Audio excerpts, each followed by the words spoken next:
Alright, Stu, here's your tank in my car.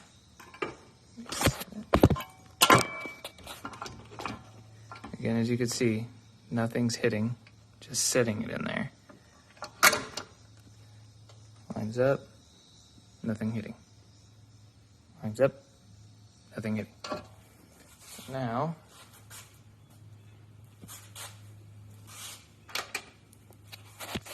I will put this bolt in here.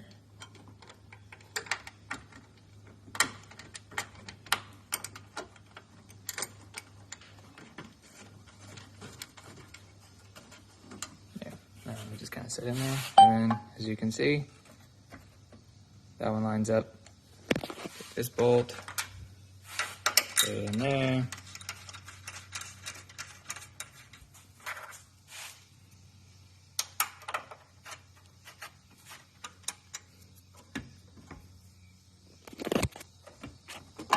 There you go.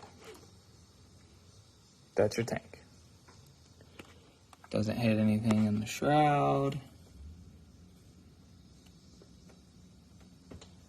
Nothing on the headlights, nothing on the fender. Bolts right in. There you go.